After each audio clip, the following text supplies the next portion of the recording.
Salut, écoutez bien ce qui va suivre, ça concerne un type de personne qu'il faut absolument éviter. Il y a des chocs émotionnels, des maladies qu'on peut avoir qui sont irréversibles. En ce qui me concerne, le stress m'a causé un zona, mais heureusement, par la grâce, j'en ai guéri. Donc avant d'arriver à ce stade-là, il faut à un moment donné s'arrêter, quoi. Non. Mmh mh. Il faut s'aimer, il faut beaucoup s'aimer pour dire que non, ma vie compte quand même. Je vaux plus que ça. Même si je veux ton amour, mais à quel prix? Mmh. Ma vie ne va pas être sur l'autel comme un sacrifice parce que je recherche de l'amour. Non. Quelquefois, ça peut aller très loin Ah, dans ce type de situation, j'ai souvent émis le souhait de ne plus vivre. et on entend aussi beaucoup parler en ce moment des pervers narcissiques. Sans oublier qu'il y a aussi des perverses narcissiques.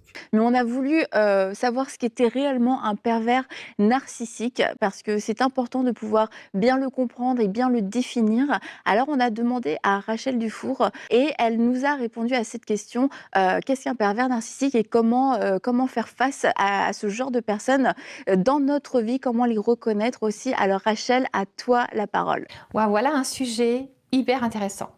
Merci Annabelle de l'amener sur la table et d'en parler parce qu'effectivement, c'est une terminologie qui peut avoir tendance à être abusée, à être utilisée un petit peu à droite et à gauche. Quand on n'arrive pas à solutionner un problème, boum, on met une étiquette.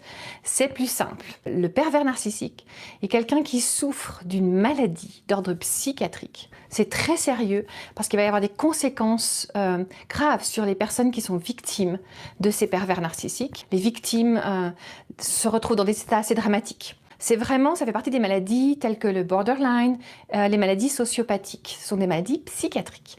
Donc vraiment, il y a besoin d'un diagnostic posé par quelqu'un dont c'est le métier. On a des listes, des critères. Il faut 5 critères parmi 9. Je ne vais pas vous les donner, mais je vais vous décrire un petit peu comment cela fonctionne. Malheureusement, les pervers narcissiques font partie des maladies les plus compliquées à aider et avec le plus bas taux de succès pour pouvoir aider la personne à s'en sortir. Et ils ont par contre un des plus hauts taux de danger, de dangerosité pour les personnes autour. Si cela vous intéresse, la suite est à écouter dans cette vidéo à ce timing précisément.